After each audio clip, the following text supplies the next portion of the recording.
j'aimerais vous parler du cœur de Dieu pour vous. En réalité, lorsque vous êtes ici, dans cette église, je sais pertinemment que nous sommes réellement tous des personnes qui ont été appelées par le Seigneur. Et pourquoi je vous dis ça? Parce que au sein de notre assemblée, au sein de nos rassemblements, nous cherchons tous, non pas à devenir pire, mais à devenir meilleurs. Oui ou non?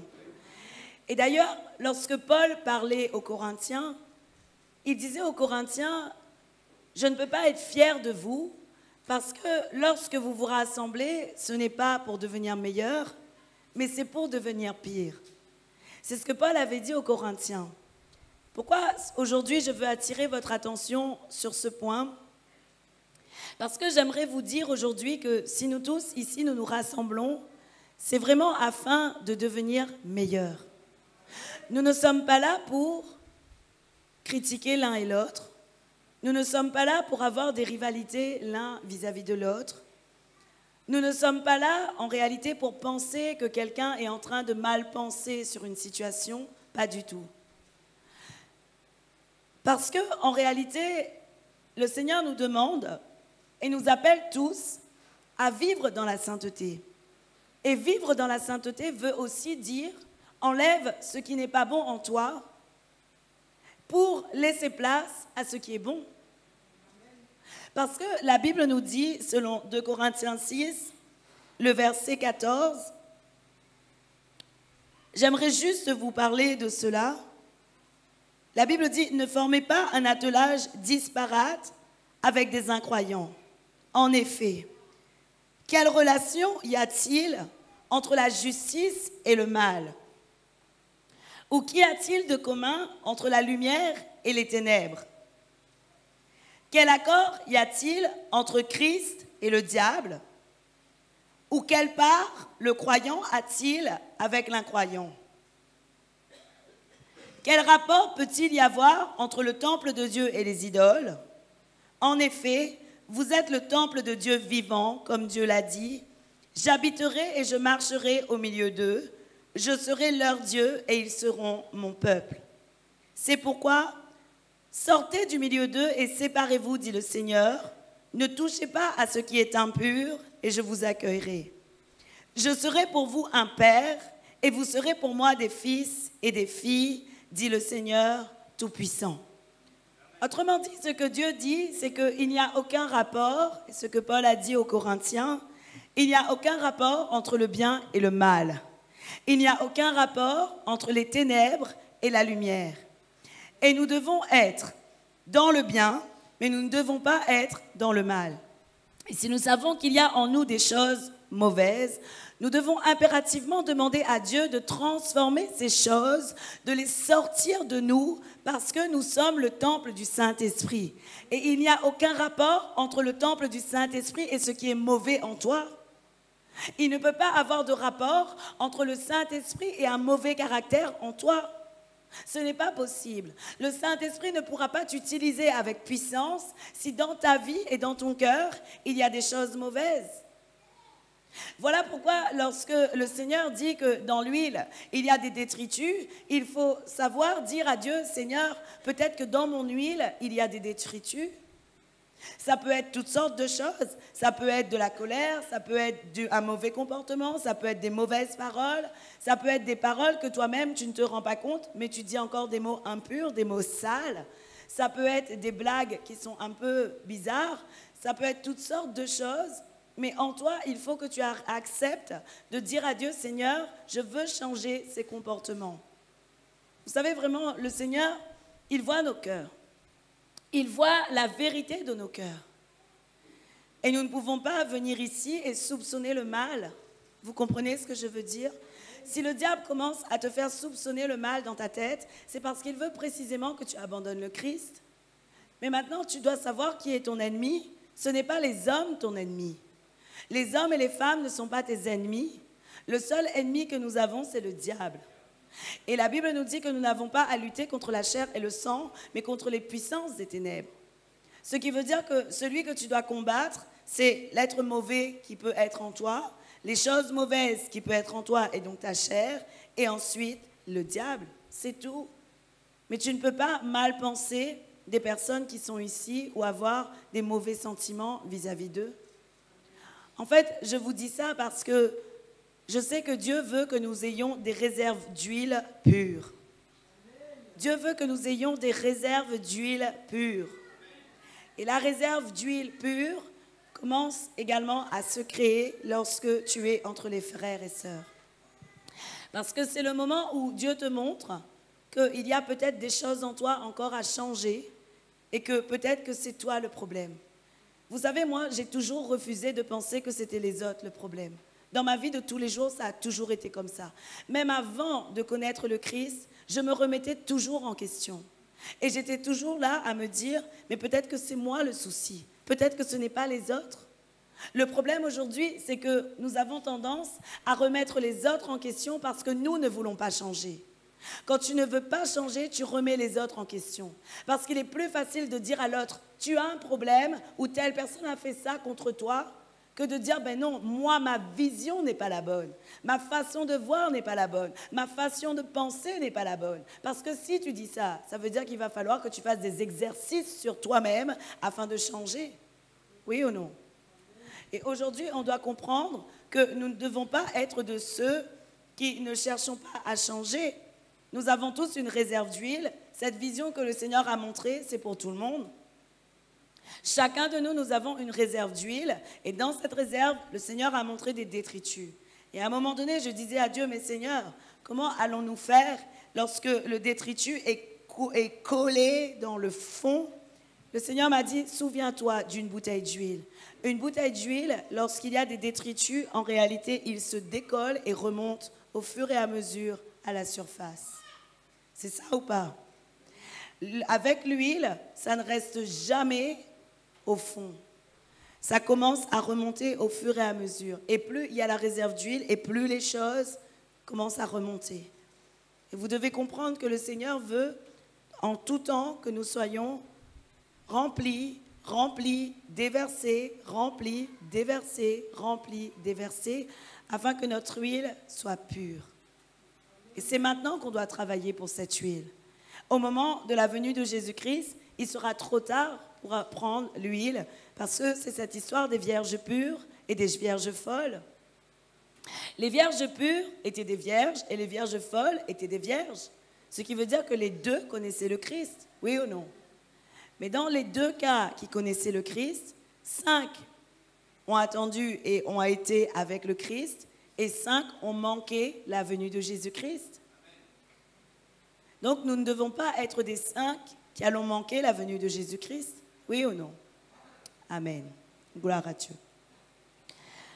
C'était important que je puisse vous expliquer cela, parce que le Saint-Esprit veut vraiment travailler nos cœurs afin que nous puissions être comme Dieu veut que nous soyons. Non pas comme nous sommes, mais comme Dieu veut que nous soyons.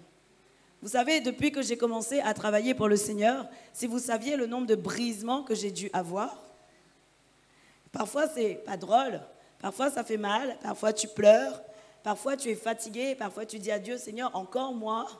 Mais le Seigneur te dit oui, encore toi, parce que je veux que tu sois saint. Et aujourd'hui, tu dois comprendre, le brisement fait partie de la vie du chrétien. La sanctification fait partie de la vie du chrétien. Et la restauration fait aussi partie de la vie du chrétien.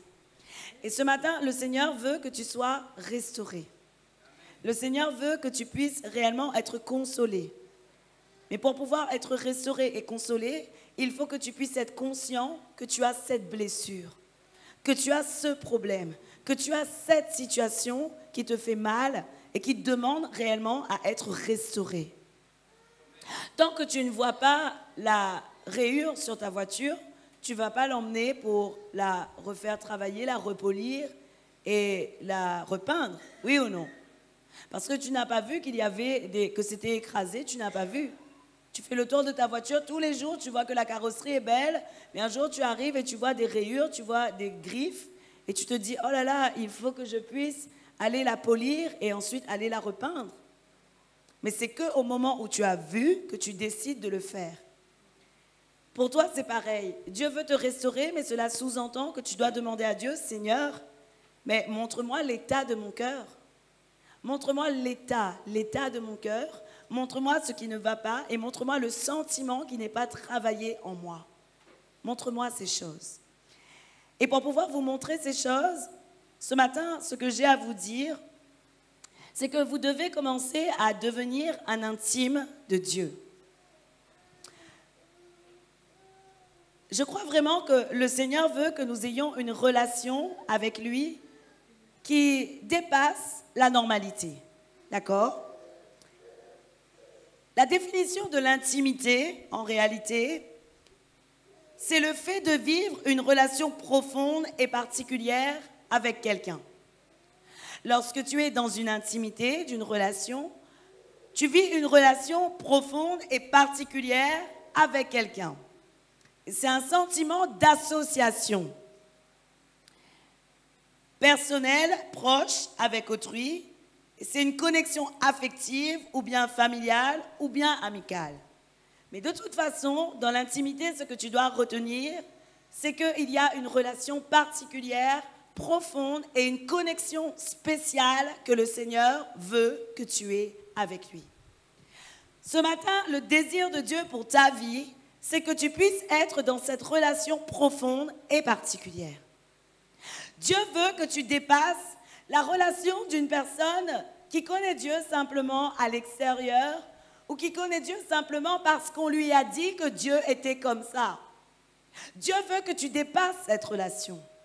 Tu peux apprendre d'un autre qui est Dieu, mais aujourd'hui, Dieu veut que tu aies ta propre relation intime. Dieu veut qu'il puisse te parler, il puisse te confier des choses, il puisse parler à ton cœur et il puisse te dire ce que tu es et ce qu'il veut faire avec toi. Aujourd'hui, Église, vous devez comprendre que le Seigneur veut vraiment transformer votre relation avec lui. C'est ce que Dieu veut, il veut la transformer. Alors, selon la parole de Dieu, la Bible nous montre comment nous pouvons devenir un intime de Dieu et qui peut être des intimes de Dieu. Amen. La parole de Dieu nous dit dans Jérémie 29, le verset 13,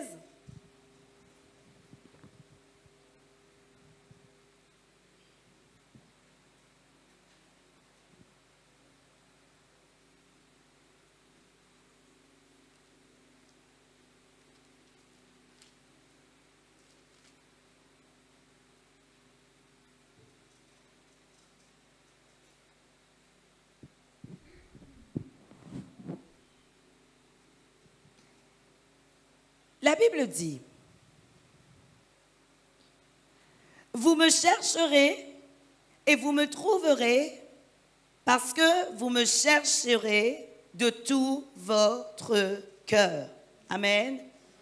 La Bible dit, « Vous me chercherez et vous me trouverez parce que vous me chercherez de tout votre cœur. » La première chose que tu dois comprendre, pour commencer à devenir un intime de Dieu et avoir une relation profonde avec lui, il faut déjà que tu puisses réellement le chercher. La première chose à comprendre, c'est que tu dois réellement le chercher. Alors, il y a plusieurs manières de chercher Dieu. Il y a la manière, comme je viens de vous dire, vis-à-vis des autres. Il y a la manière de le chercher vis-à-vis de sa parole.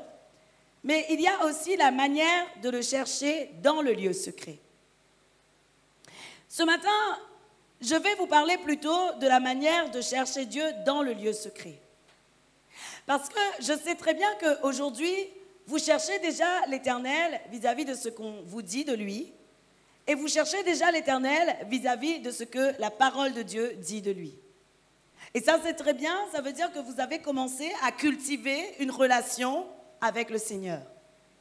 Vous avez commencé à cultiver une recherche du royaume des cieux et vous avez commencé vraiment à aller vers ce que le Seigneur attend de vous.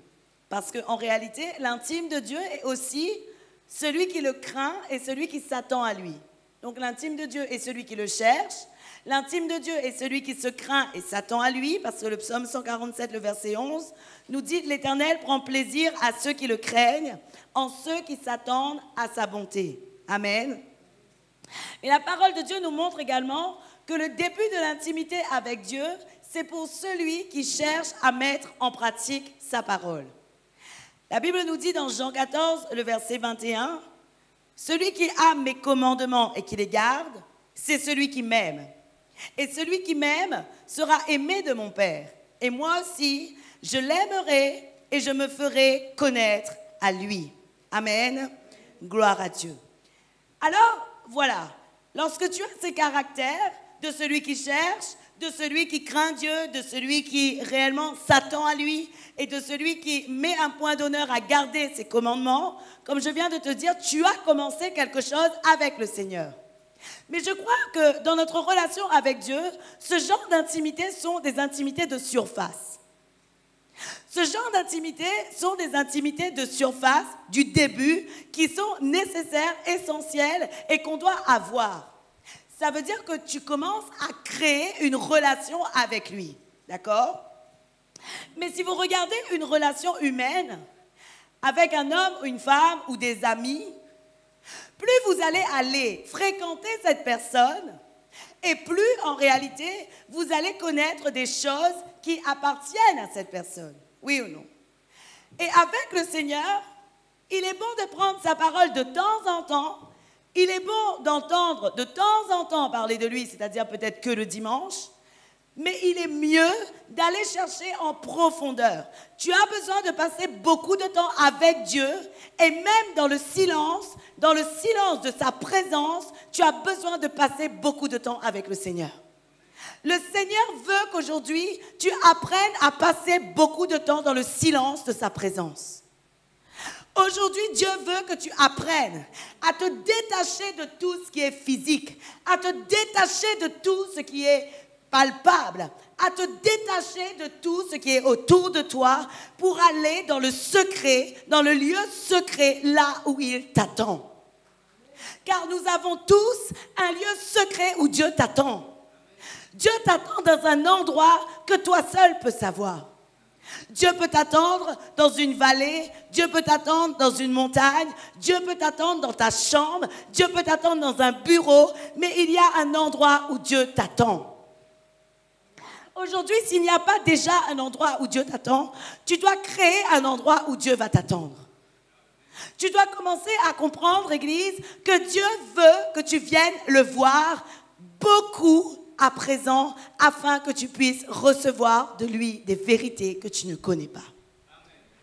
Et si vous regardez la parole de Dieu, Église, la Bible nous montre que des hommes de la parole, des hommes de foi, des héros de la foi ont été de ceux qui avaient un lieu de rencontre avec le Seigneur. Où est ton lieu de rencontre? Où est ton lieu de rencontre ce matin? De rencontre où tu es dans le silence, de rencontre où tu t'attends simplement à lui, de rencontre où tu veux simplement baigner dans sa présence. Où est ce lieu dans ta vie? As-tu un lieu de rencontre où tu vas près de l'Éternel pour lui dire, Seigneur, dis de moi ce que tu veux. Montre-moi ce que tu veux. Montre-moi mon reflet dans un miroir, afin que je vois qui je reflète et ce que je reflète. Où est ton lieu secret, Église? Aujourd'hui, beaucoup de chrétiens avancent avec Christ, mais ils avancent parfois dans un trouble parce qu'ils ne se connaissent pas eux-mêmes. Et Dieu veut te révéler à présent ton reflet. Et je vais te prouver par rapport à la parole de Dieu que les hommes de Dieu, les femmes de Dieu ont été celles qui s'accrochaient à l'Éternel et qui avaient un lieu de rencontre. La Bible nous dit dans Exode 3, le verset 1 et 2.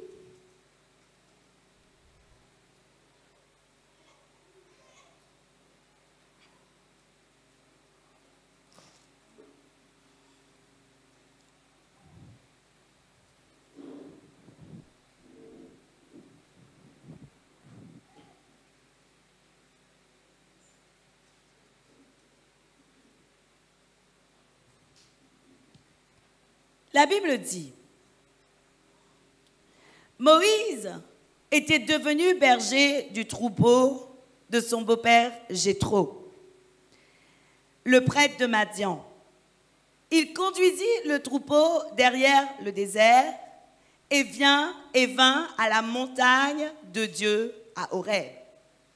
Et voici ce qui se passe. L'ange de l'Éternel lui apparut dans une flamme de feu au milieu du buisson.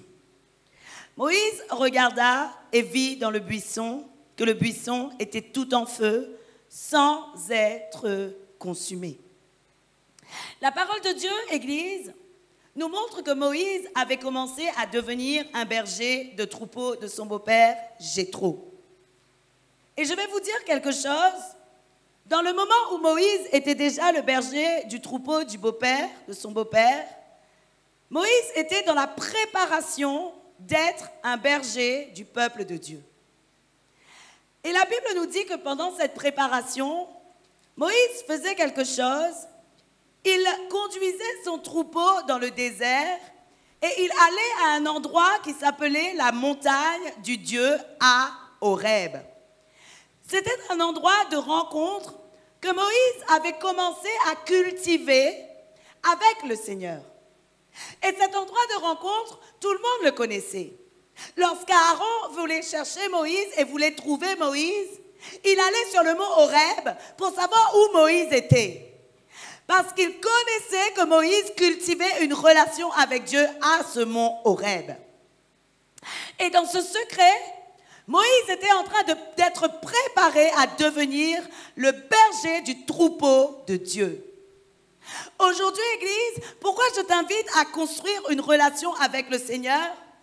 Parce que dans le secret de la montagne où tu iras, le Seigneur va te préparer à une œuvre. Mais parfois, tu es de ceux qui t'arrêtent simplement 5 minutes, 10 minutes, un quart d'heure, 20 minutes ou quand tu as du temps. Mais Moïse prenait le temps d'aller à la rencontre de Dieu pour pouvoir être préparé. Et tu dois comprendre aujourd'hui que Dieu veut que tu dépasses le moment où tu as le temps et que tu prennes son temps à lui pour te préparer au moment, à l'endroit où tu as prévu. Où lui-même, il a prévu, qui a été consacré pour lui. Aujourd'hui, le Seigneur attend de toi, Église, que tu puisses dépasser la relation de quand je peux ou quand je veux, mais avoir la relation de quand Dieu veut et quand Dieu dit. Parce que si c'est toi qui décides, je suis désolée de dire, mais parfois tu vas prendre des décisions qui sont contraires au cœur de Dieu pour ta vie. Aujourd'hui, c'est bien de commencer à cultiver une relation intime avec Dieu.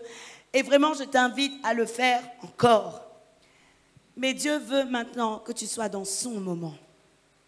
Dieu veut à présent que tu sois dans son endroit.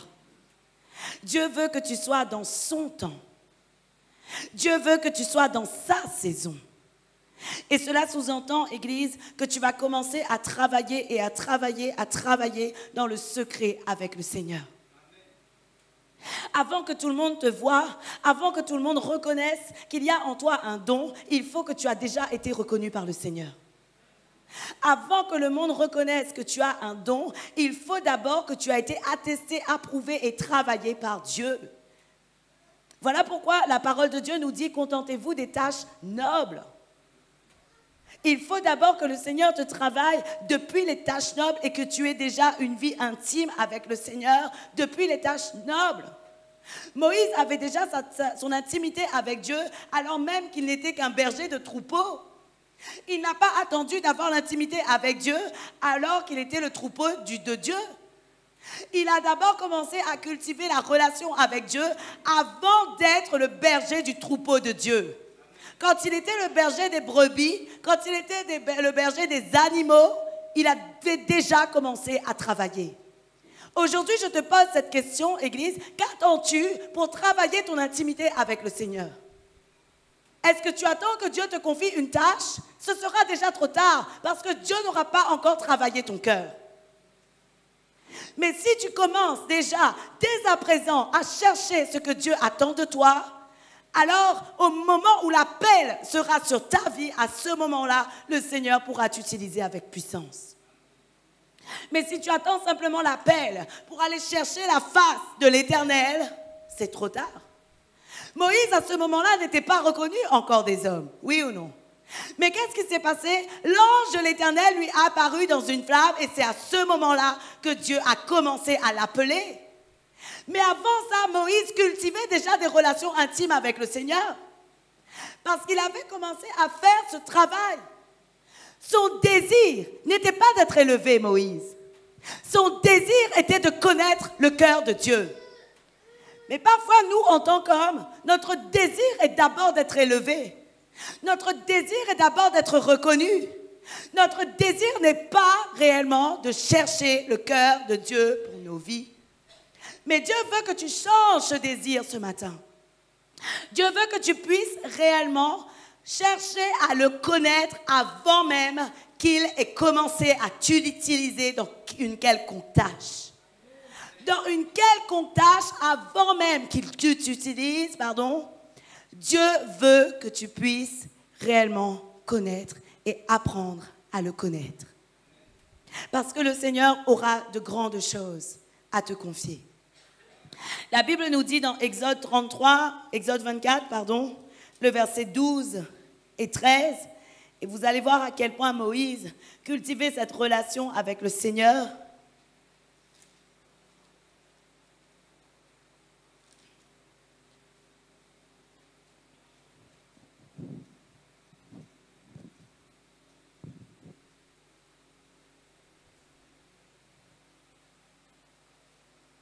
La Bible dit dans Exode 24, le verset 12 et 13. L'Éternel dit à Moïse, « Monte vers moi sur la montagne et reste-y. Je te donnerai des tables de pierre, la loi et le commandement que j'ai écrit pour les enseigner. » Moïse se leva avec son assistant Josué et commença à gravir la montagne de Dieu. Amen. La Bible nous montre que puisque Dieu avait déjà cultivé une relation avec Moïse, Dieu était celui qui avait dit à Moïse, « Rejoins-moi dans cette montagne. » Parce que Dieu et Moïse avaient l'habitude de se rencontrer. Aujourd'hui, je te pose cette question, Église. Lorsque tu cherches Dieu, sais-tu exactement où il est? Lorsque tu cherches Dieu, sais-tu exactement où il est? Connais-tu exactement le lieu où il t'attend? Parfois oui, parfois non. Pourquoi non? Parce que tu n'as pas un lieu précis où la gloire de Dieu a commencé à se répandre et envahir la pièce entière. Le Seigneur ne t'a pas encore montré et révélé là où il t'attendait. Et pourtant, la Bible nous montre que Moïse, Dieu lui disait, va sur la montagne. Donc Moïse connaissait le lieu de rencontre. Comme pour des amoureux, lorsque tu te connais et lorsque c'est encore une relation secrète, encore une relation intime que tu ne veux rien dire à personne, parfois tu donnes rendez-vous à un amoureux et des fois tu n'as pas besoin de lui dire l'endroit, il sait déjà où te rencontrer. Oui ou non? Avec le Seigneur, ça doit être la même chose. Tu dois avoir un lieu où tu sais déjà le rencontrer, où le rencontrer. Que tu ailles à 1 heure, 2 heures, 3 heures, 4 heures, 5 heures, 10 heures, tu sais qu'il est là. Parce que toi-même, tu as consacré cet endroit à l'Éternel. Il se peut que ce soit qu'un bureau, il se peut même que ce soit qu'un fauteuil. Que personne ne s'assoie dans ton fauteuil, c'est ton fauteuil où tu rencontres Dieu. Que personne ne s'assoie sur cette chaise, car c'est la chaise où tu rencontres le Seigneur. Aujourd'hui, il faut que tu puisses avoir dans ta vie un lieu de consécration pour le Seigneur. Un endroit vraiment où tu sais que lorsque tu vas là-bas, tu vas pour le rencontrer. Sinon, malheureusement, Église, tu vas t'évader dans ta vie de foi. Et tu ne vas pas savoir où aller chercher les directives de Dieu dans ta vie. Mais si tu commences à cultiver une relation, et si tu sais que lorsque tu es assis sur ton fauteuil dans ton salon à 5 heures du matin, Dieu commence à te parler, Dieu commence à te donner des révélations, tu ne voudras plus aller nulle part autre pour avoir la révélation qui appartient au Seigneur. Tous les matins à 5 heures, tu seras dans ton fauteuil et tu attendras de Dieu ce qu'il a à te dire. Ce matin, je ne suis pas en train de vous dire qu'il ne faut plus ensuite venir à l'église ou autre chose. Ce n'est pas ça, c'est des choses totalement différentes. Mais Dieu attend de toi que tu puisses monter parfois sur la montagne, que tu puisses être dans le lieu précis que toi-même tu as consacré pour lui et que tu puisses dire, respecter cet endroit car c'est l'endroit que moi-même j'ai choisi pour le Seigneur. Combien de pièces dans ta maison appartiennent à Dieu? Combien de pièces dans ta maison appartiennent au Seigneur aujourd'hui? Y a-t-il une pièce? Je ne vous dis pas d'aller mettre des choses à l'intérieur, juste une pièce où tu sais que c'est la pièce de Dieu. Y a-t-il une pièce qui est consacrée à Dieu? Combien de pièces dans ta maison est consacrée? Est-ce ta chambre? Est-ce ta salle de bain? Est-ce tes toilettes? Est-ce ton salon? Est-ce toute ta maison entière? Parce que tu sais que partout où tu y vas, tu sais que tu rencontres Dieu à n'importe quel endroit de ta maison? Ou est-ce qu'il y a un endroit que toi-même tu as consacré? Je vous pose la question aujourd'hui, parce que je sais que pas beaucoup dans cette église ont un endroit consacré au Seigneur chez lui. Et Dieu demande un lieu de rencontre. Ça ne veut pas dire que tu dois faire un autel, pas du tout, parce que ça c'était au temps de la première alliance. Dieu ne veut pas que tu fasses un autel, mais simplement une chaise dans 2 murs, entre 2 murs, suffit à être un endroit consacré à Dieu. Simplement ça. Un endroit où tu vas aller puiser ta force avec Dieu. Un endroit où tu vas aller chercher sa face. Un endroit où tu vas aller chercher ce qu'il a à te dire. Parce que vous allez voir quels sont les fruits de l'intimité. Après, je vous le dirai. Mais la Bible nous dit qu'il y a quelqu'un qui était vraiment intelligent et qui s'accrochait à Moïse, c'était Josué. Et vous savez ce qui s'est passé? Pendant le temps que Moïse allait chercher et recevoir les tables de pierre, les inscriptions et les recommandations de Dieu, cette personne, Josué, était avec Moïse. Et alors que personne ne parle beaucoup de Moïse dans ces temps-ci, de Josué dans ces temps-ci, dans Exode, nous savons que Josué est celui qui a pris le relais avec Moïse, oui ou non? Pourquoi? Parce que Dieu a vu que Josué était celui qui se préparait aussi dans l'intimité avec Moïse. Comme Dieu a vu que Josué était préparé à l'intimité avec lui, Dieu a élevé après Moïse Josué. Aujourd'hui, Église, tu dois comprendre l'importance d'avoir ce lieu de rencontre avec le Seigneur. La Bible nous parle encore dans Exode 33 que Moïse avait construit une tente de rencontre pour le Seigneur. Et dans cette tente de rencontre, les gens savaient que lorsque Moïse allait pour chercher la face de Dieu, la gloire de Dieu se répandait, la nuée de Dieu descendait et personne n'osait s'approcher de la tente. Et d'ailleurs, personne n'avait le droit de s'approcher de cette tente. Aujourd'hui, de même pour toi. Les personnes qui te voient prier doivent savoir que lorsqu'ils rentrent dans cette chambre, une onction nouvelle descend sur eux. Les personnes qui sont dans ta maison doivent savoir que lorsque tu vas dans ta chambre, la nuée de Dieu est là. Ils sortent la nuée de Dieu. Cette nuée les étonne. Et au moment que tu vas sortir, la gloire de Dieu sera répandue sur toi. Mais aujourd'hui, vous savez pourquoi on perd tellement de temps dans nos familles à essayer de convaincre les cœurs, à essayer de les changer, à essayer de faire des choses que seul Dieu est capable de faire? Parce que dans ta maison, le lieu n'est pas consacré. Parce que l'intimité n'existe pas, le temple de Dieu n'existe pas, la nuée de Dieu ne descend pas. Si tu commences aujourd'hui à faire descendre la nuée dans ta maison, tu verras que tous tes enfants seront convertis. Commence à faire descendre la nuée de l'Éternel chez toi. Et tu verras que la nuée de l'Éternel chez toi les ramènera dans ta gloire. Parce que sache qu'au moment où le temple de Moïse était élevé pour le Seigneur, au moment où Moïse entrait dans ce temple, au moment où il ressortait de ce temple, les gens voyaient la gloire de l'Éternel sur Moïse. Et comme ils voyaient la gloire de l'Éternel sur Moïse, ils en avaient peur. Ils n'osaient pas toucher Moïse, tellement la gloire de l'Éternel resplendissait.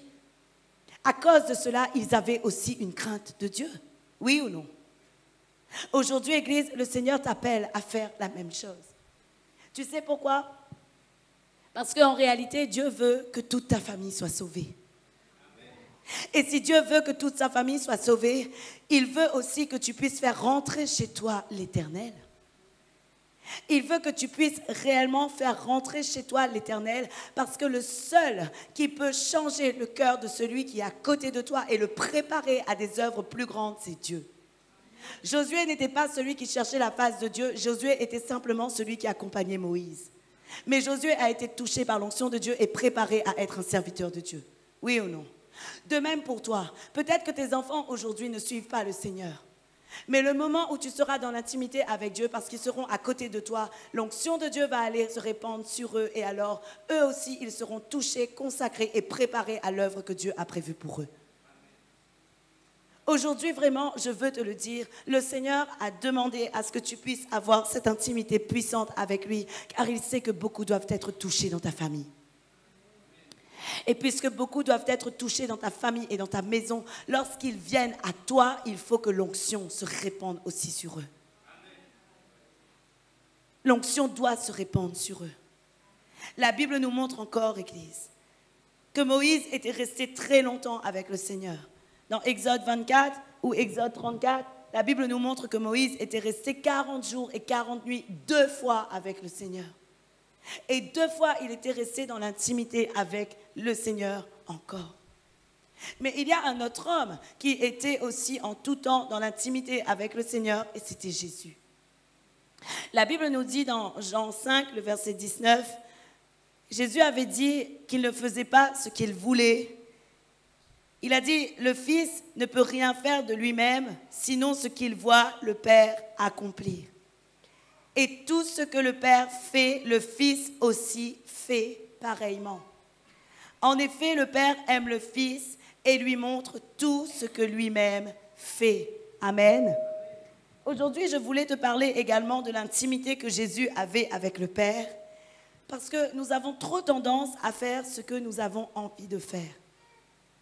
Mais dans l'intimité que tu vas commencer à créer avec Dieu et dans le secret que tu vas commencer à avoir avec lui, Église, les fruits que tu récolteras seront les directives divines que le Seigneur veut te donner, et 2, tu vas recevoir la participation de la gloire de Dieu dans ta vie. J'aimerais te le dire aujourd'hui parce que souvent nous cherchons les directives divines avec les autres. Et ce matin, le Seigneur veut que tu puisses progresser et aller chercher avec lui les directives divines et faire ce que lui-même il fait dans le ciel. C'est-à-dire que ce qu'il te montre, tu le reproduis. Ce qu'il te montre, tu le reproduis. Et c'est exactement ce que Jésus lui-même a fait. La Bible nous dit que Jésus n'a pas fait ce qu'il voulait, mais Jésus a fait ce que le Père lui montrait dans les cieux. Ce qui veut dire qu'il fallait vraiment que le regard de Jésus soit fixé sur Dieu afin de voir ce que le Père lui montrait.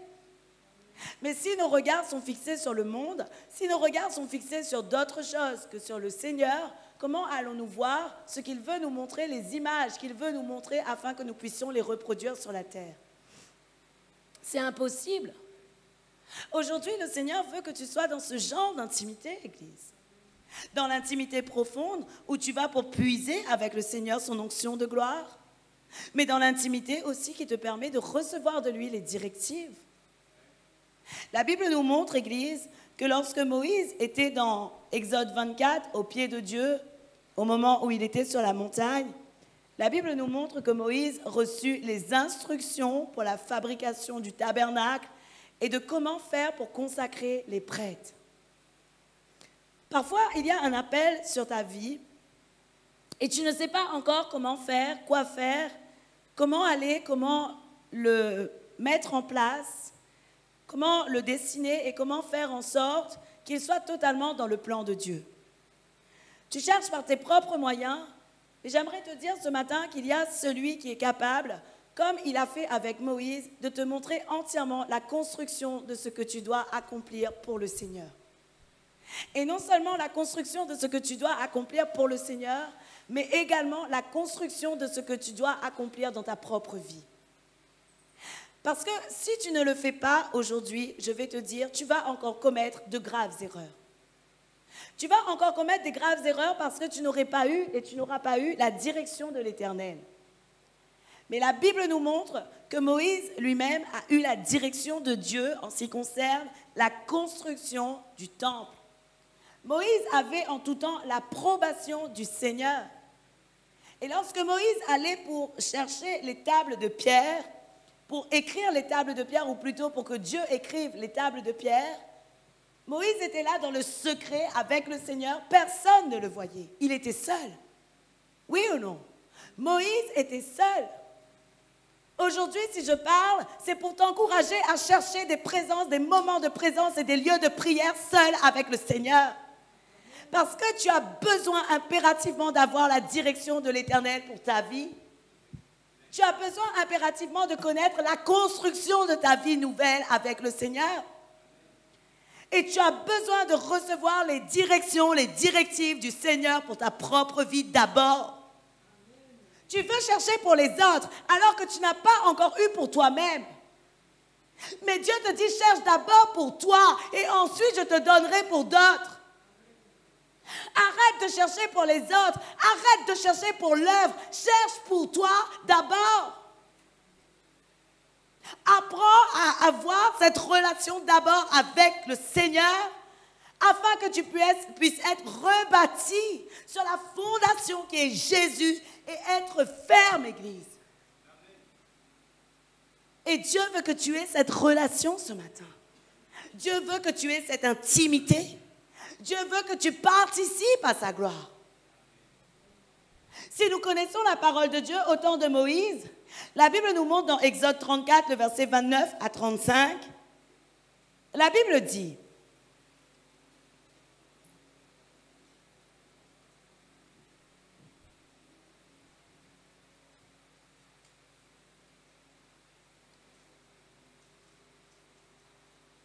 Moïse descendit du mont Sinaï, les 2 tables du témoignage à la main.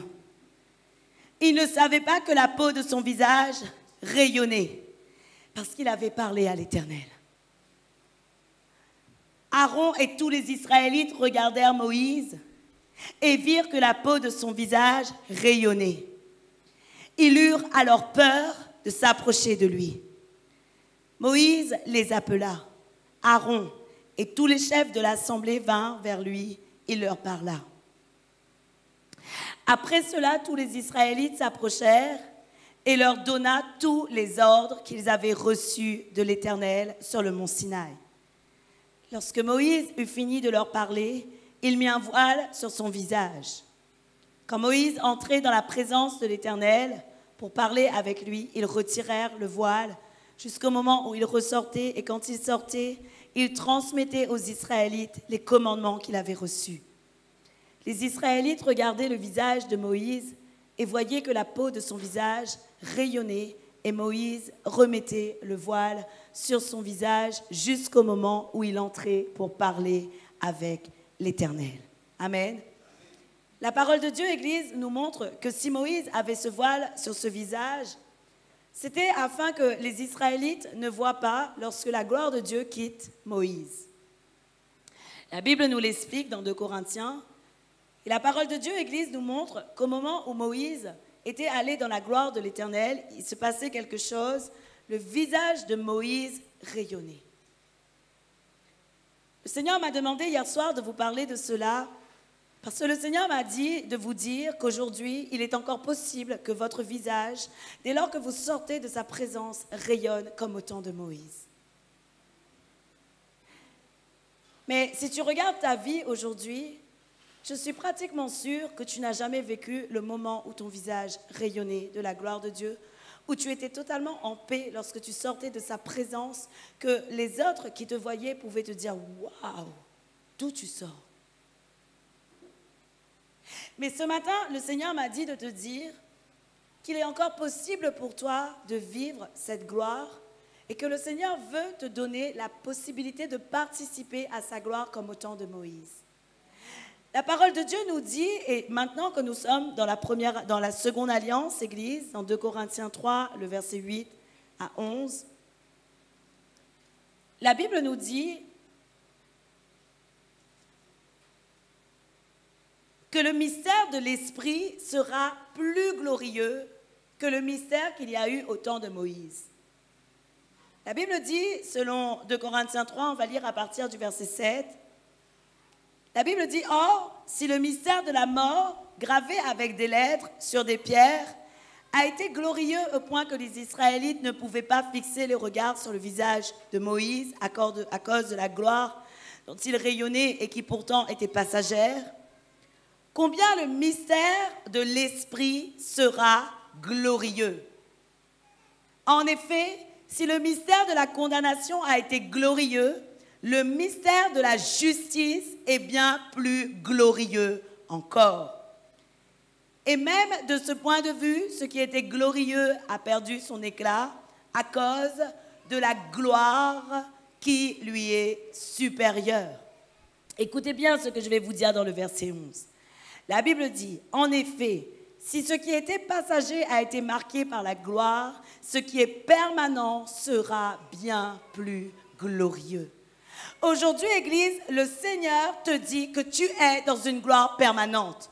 Le Seigneur te dit que tu n'es pas appelé à vivre une gloire passagère, mais le Seigneur te dit que tu es appelé à vivre une gloire permanente. Alors entre dans le secret de ta chambre et va vivre cette gloire permanente avec Dieu. Ensuite, tu viendras pour déverser aux autres ce que Dieu t'a donné. Mais toutes les fois, tu arrives, parfois tu es vide. Tu n'as rien à donner parce que tu n'es pas allé chercher dans la gloire permanente. Et pourtant, le Seigneur dit de toi que tu es un vase et que tu es celui qui est appelé à être dans la gloire permanente de Dieu. Oui ou non? Alors, ce qui veut dire, Église, qu'aujourd'hui, ce secret t'étant révélé, tu dois aller chercher sa gloire permanente. La Bible nous dit que maintenant que nous sommes en Christ, que nous sommes dans le Seigneur qui est l'Esprit, selon 2 Corinthiens 3, le verset 17, la Bible nous dit, le verset 18, « Nous tous qui, sans voile, le visage sur le visage, contemplons comme dans un miroir la gloire du Seigneur, nous sommes transformés à son image de gloire en gloire par l'Esprit du Seigneur. » Dieu veut te transformer de gloire en gloire. Et Dieu veut que lorsque tu contemples ton reflet dans le miroir, tu ne vois plus Aurélie, tu ne vois plus Jean-Claude, mais tu vois gloire de Dieu. Dieu veut lorsque tu es soit en train de contempler ton reflet, tu vois la gloire de l'Éternel sur ta vie. Arrête de faire du surplace et va chercher la gloire de l'Éternel dans ta vie. Arrête de perdre du temps à réfléchir alors que celui qui peut te donner la grande révélation s'appelle Dieu, s'appelle l'Éternel, s'appelle le Saint-Esprit et s'appelle Jésus-Christ. Arrête de te rendre malade par des situations que tu ne peux pas régler alors que la solution est en Jésus. La solution est dans sa gloire. Arrête de t'inquiéter pour tes enfants, car la consécration de ta maison changera leur vie. La consécration de ta maison va changer la vie de ceux qui habitent chez toi. La consécration du lieu saint, très saint, va changer les choses dans ta vie, Église. Et le Seigneur m'a dit, aujourd'hui, ne vous ai-je pas dit qu'il n'y a pas un lieu spécifique afin que ma gloire soit révélée? Car il a dit dans sa parole, Dieu est esprit et ceux qui l'adorent doivent l'adorer en esprit et en vérité. Le Seigneur te dit aujourd'hui, sa gloire peut se manifester chez toi. Mais n'attends pas trop, car pendant que tu attends, d'autres réclament la gloire de Dieu et eux, ils avancent. Mais si toi tu attends, tu ne seras pas dans la glorieuse présence de l'Éternel. Et ce matin, le Seigneur veut te transformer. Ce matin, le Seigneur veut te changer. Beaucoup disent aujourd'hui, ma vie n'a aucun changement. Sûr, c'est sûr que ta vie n'a aucun changement. Tu as besoin simplement d'aller dans la glorieuse présence de l'Éternel. Ainsi, tu ne verras plus ta vie comme avant. Tu vas voir la vie selon la direction de l'Éternel. Tu vas voir ta vie selon la gloire de Dieu. Et lorsque tu sais que la présence glorieuse de Dieu est avec toi, lorsque tu avanceras même s'il n'y a rien qui avance, les choses vont fléchir parce que la glorieuse présence de Dieu sera avec toi. Nous cherchons trop à faire dans le physique. Mais aujourd'hui, le Seigneur me dit que les victoires se gagnent dans le spirituel. Aujourd'hui, le Seigneur te dit que les victoires se gagnent dans le spirituel. Aujourd'hui, le Seigneur te dit que dans sa glorieuse présence, il y a une onction telle que tout ce qui est autour de toi est capable de fléchir par sa présence. Et c'est ce que tu as besoin de comprendre, Église. Ne t'attache pas à des choses trop viles. Ne t'attache pas à des choses qui sont en train de t'épuiser. Mais attache-toi à l'Éternel auquel tu peux recevoir la source de vie, la gloire, et auquel, lorsque tu vas sortir de cette pièce, les gens vont être vraiment surpris de la glorieuse présence dans ta vie. Que le monde soit surpris par toi, et non pas toi qui sois surpris par le monde. Comment se fait-il qu'aujourd'hui, des enfants de Dieu et des chrétiens soient surpris par le monde? Vous savez ce que veut dire surpris par le monde? Surpris par le monde, c'est des situations qui t'atteignent alors que tu ne t'attendais pas. Donc tu es surpris, oui ou non? Oh, ça m'est encore arrivé. Mais oui, tu as été surpris alors que celui qui doit surprendre, c'est toi. Tu dois être celui qui surprend et c'est toi qui te fais surprendre à chaque fois. Parce qu'à présent, le Seigneur cherche une relation beaucoup plus intime pour toi. Afin que tu ne sois plus surpris par le monde, mais que le monde soit surpris par toi. Quand je dis le monde, Église, même les puissances des ténèbres ne pourront pas tenir dans ta présence. Même les puissances des ténèbres vont se fuir parce que toi, tu as été travaillé, parce que toi, tu as été équipé, parce que toi, tu as été lavé, parce que toi, tu as été purifié, parce que toi, tu as été blanchi de la gloire de Dieu et que tu pourras manifester ensuite la puissance du Seigneur parce que dans le secret, il t'avait travaillé. Jésus est celui qui a été travaillé dans le secret. Et aujourd'hui, je t'assure, Jésus veut faire ces choses avec toi, Église. Tu sais comment je sais? Il y a une histoire dans la parole de Dieu qui nous montre que Jésus avait choisi des hommes pour les amener dans la transfiguration lorsqu'il était avec Moïse et Élie. Et si Jésus a emmené des hommes voir la transfiguration et voir la révélation du royaume des cieux dans sa gloire, et qu'il avait choisi et mis à part des personnes comme Pierre, Jacques et Jean, cela signifie que toi-même, tu peux être celui qui est mis à part. Cela signifie que celui qui a le cœur pour Dieu et que Dieu voit le cœur pur, il est capable d'être comme Jacques, Pierre et Jean, emmenés voir la transfiguration et lui-même être transfiguré par la gloire du Seigneur. Jésus avait choisi précisément ces personnes afin de leur emmener dans la gloire de l'Éternel. Et voilà pourquoi le Seigneur Jésus avait dit, en vérité, je vous le dis, aujourd'hui même, il y aura des gens, ils verront le royaume des cieux. Et ces personnes ont vu la gloire de Dieu descendre parce que Moïse, Élie et Jésus étaient là et il y avait la gloire du royaume, là où Pierre, Jean et Jacques étaient. Aujourd'hui, Église, je te le dis, aujourd'hui même, si tu le veux, tu peux voir la gloire du royaume des cieux dans ta vie. Aujourd'hui même, si tu le veux, tu peux encore voir la gloire du royaume des cieux dans ta vie. Je suis persuadée que là où il y a mon lieu secret, là où j'ai consacré un lieu à l'Éternel, l'ange de l'Éternel est capable encore de descendre me voir pour me dire, voici ce que tu feras, voici ce que tu diras et voici là où tu iras. Et je suis persuadée qu'au moment où les portes sont fermées, le Seigneur qui m'accompagne, le Seigneur qui vient me voir et le Seigneur qui vient me parler est capable, au moment où je pose mon pied, d'ouvrir la porte qui est encore fermée dans ma vie. Car la Bible dit, et les lieux que tu foules, Dieu te les donne.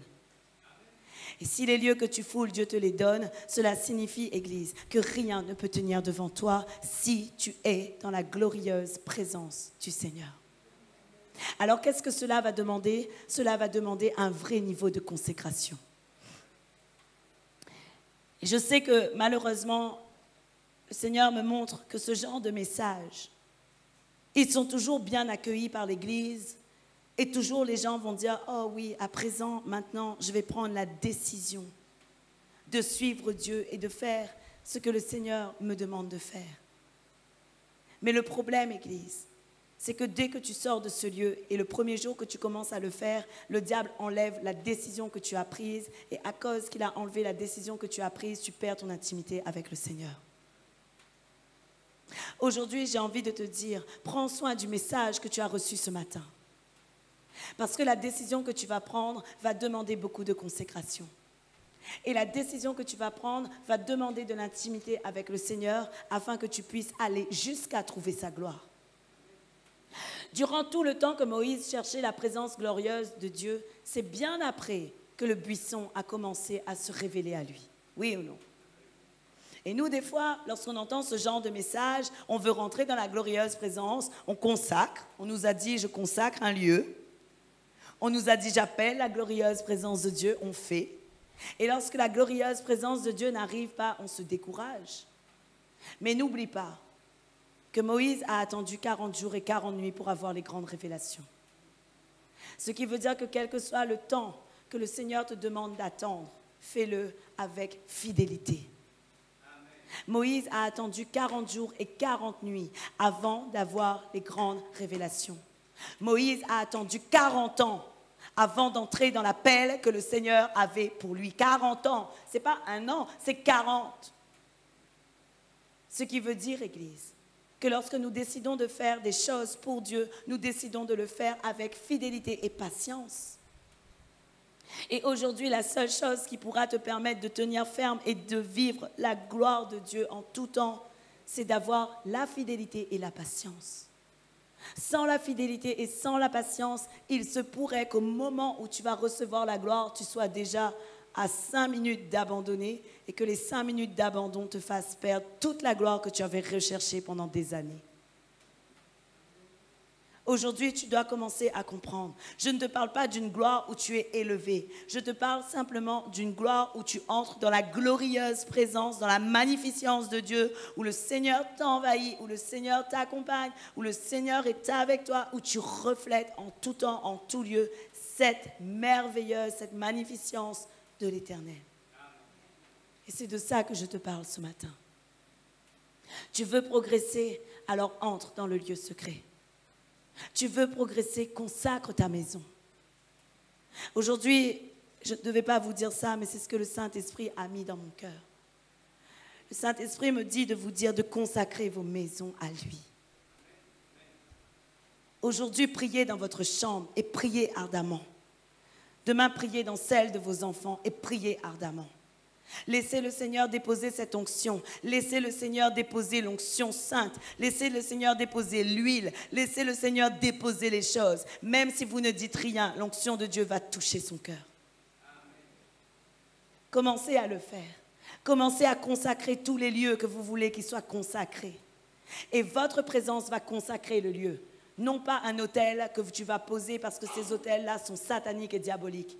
Mais ta présence avec le Seigneur, ton union avec Dieu et l'huile que tu vas réclamer pour toi va se répandre dans la pièce et ce lieu sera consacré à l'Éternel. Commencez à le faire. Je veux que vous commenciez à le faire dès à présent. Afin que vous alliez voir réellement le changement de ceux qui viennent chez vous. Vous allez voir le changement de ceux qui viennent chez vous. Autrefois, vous savez, on posait de l'huile sur les linteaux, sur les allèges, sur tout ce qui se passe. Mais dans la nouvelle alliance, l'huile est le Saint-Esprit. Oui ou non? Dans la nouvelle alliance, l'huile est le Saint-Esprit. Aujourd'hui, la seule raison pour laquelle tu dois mettre de l'huile sur une onction, c'est pour guérir le malade, selon la parole. Oui ou non? Donc, ce qui veut dire que tu as besoin de cette foi qui te dit que l'huile qui va se déverser, c'est le Saint-Esprit qui va se déverser dans ta maison. Et je t'assure qu'une prière d'huile, d'onction puissante va recouvrir les pièces dans lesquelles tu iras. Combien veulent voir leurs enfants changer? Waouh! C'était le secret de Dieu ce matin, même pour moi. Ce matin, le Seigneur m'a dit de vous dire cela. Consacre ta maison à lui. Fais comme Moïse. Moïse a fait un temple, un lieu de rencontre. Il n'a pas compté les heures dans lesquelles il était dans la présence de Dieu. Mais en ne comptant pas les heures, il était en train de travailler pour ceux qui étaient à l'extérieur du temple. Et de même pour toi, ne compte pas les heures que tu vas passer dans cette pièce, mais dans la pièce que tu vas passer, Tu es en train de travailler pour ceux qui sont à l'extérieur du temple. Le Seigneur me dit de te dire que tu travailles pour ceux qui sont à l'extérieur du temple. Aujourd'hui, commence à travailler pour ceux qui sont à l'extérieur. Et tu verras la gloire de Dieu se répandre dans ta famille, dans ta vie. Et viendra le moment où tu vas récolter le fruit de ta prière avec le Seigneur. Amen. Ce matin, Église, dans ce moment d'adoration, le Seigneur me dit que nous avons la possibilité maintenant, tout de suite, de recevoir l'onction de sa présence sur nos vies. Alors, pendant l'heure qui nous reste, je vais te demander vraiment de rechercher simplement l'onction de ta présence, de sa présence. L'onction de sa présence qui va te remplir. L'onction de sa présence qui va t'envahir. L'onction de sa présence qui va ramener sa gloire sur la terre et se répandre sur toi. Mais toi, tu n'auras pas un voile, parce que le voile qui te séparait de Dieu a été ôté, parce que Jésus-Christ a ôté ce voile. À présent, tout le monde va voir la gloire de Dieu qui est répandue sur toi. Et si tu veux que tout le monde voie cette gloire, alors il est temps de la récupérer déjà dès aujourd'hui. Dès le matin, la Bible nous dit que dès le matin, Moïse se rendait au mont Horeb pour aller chercher la révélation du Seigneur. Alors dès ce matin-ci, commence à récupérer du mont de l'Éternel la puissance glorieuse que le Seigneur veut te donner. Amen. On acclame le Seigneur.